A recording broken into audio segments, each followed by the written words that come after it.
मुंबई महापालिका निवडणुकीचे वारे वाहत असतानाच आता प्रत्येक राजकीय पक्ष मुंबईकरांना आकर्षित करण्यासाठी नवनवीन योजना आणि आश्वासनं देताना दिसतोय। रविवारी 11 जानेवारीला महायुतीने आपला वचननामा प्रसिद्ध करत मुंबईच्या विकासाचा आणि नागरिकांच्या कल्याणाचा रोडमॅप सादर केलाय। मुख्यमंत्री देवेंद्र फडणवीस आणि उपमुख्यमंत्री एकनाथ शिंदे यांच्या उपस्थितीत हा वचननामा मुंबईकरांपुढे मांडण्यात आलाय। या वचननाम्यातील प्रमुख आश्वासनांवर एक नजर टाकूयात। पाणी पुरवठा आणि जल व्यवस्थापन। महायुतीने आगामी 5 वर्षांसाठी पाणीपट्टी माफ करण्याचं एक मोठं आश्वासन दिलंय। मुंबईला पाणी पुरवठा वाढवण्यासाठी पुढच्या 5 वर्षात गारगाई, पिंजाळ, दमणगंगा हे प्रकल्प पूर्ण करणार।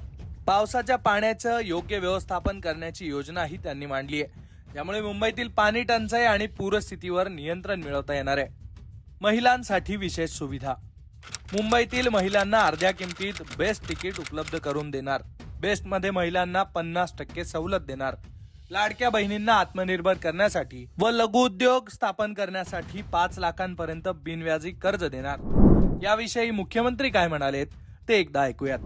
महिलांकरता देखील अनेक योजना आपण याच्यामध्ये घेतलेल्या आहेत की ज्या योजनाच्या माध्यमातून आपल्याला कल्पना आहे की आत्ताच शिंदे साहेबांनी सांगितलं, आपल्या बेस्टच्या बसमध्ये महिलांना अर्ध्या तिकिटामध्ये 50% कन्सेशनमध्ये प्रवास करता येईल अशा प्रकारचा निर्णय आपण घेतो आहोत।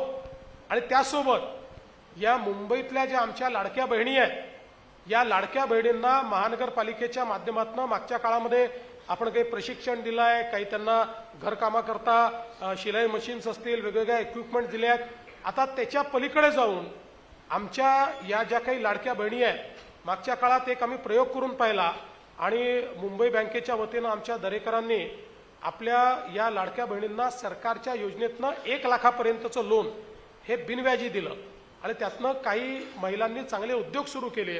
आता आम्ही असं ठरवलेलं आहे की महानगरपालिकेच्या माध्यमातून मुंबईच्या सगळ्या लाडक्या बहिणींना 5 लाखापर्यंत बिनव्याजी कर्ज आम्ही उपलब्ध करून देणार आहोत।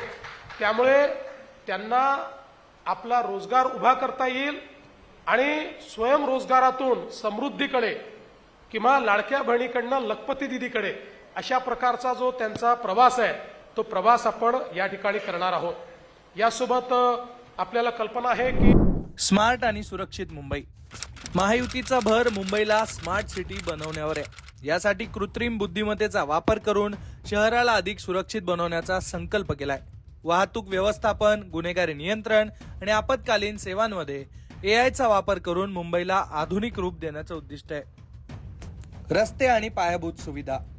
वचननाम्यात मुंबईतील रस्त्यांची दुर्दशा दूर करून उत्तम दर्जाचे रस्ते निर्माण करण्यावर भर देण्यात आलाय। तसंच पार्किंगची समस्या सोडवण्यासाठी नवनवीन उपाययोजना करण्याचं आश्वासनही देण्यात आलंय। सामाजिक आणि प्रशासकीय बदल। बाळासाहेब ठाकरे जन्मशताब्दी निमित्त मराठी तरुणांसाठी विशेष कार्यक्रम आणि आर्थिक तरतूद राबवली जाणार। पालिकेत स्वतंत्र मराठी भाषा विभागाची स्थापना करणार। मराठी कला केंद्र आणि अभ्यासिकेची उभारणी करणार। याशिवाय या वचननाम्यात इतर कोणकोणते महत्वाचे मुद्दे आहेत त्यावरही एक नजर टाकूयात। लघुउद्योग धोरण राबवलं जाणार। पुनर्विकासाला जलद गती देणार। पागडीमुक्त मुंबई आणि फनेल झोन प्रश्नी जाहीर केलेली योजना जलद गतीने राबवणार।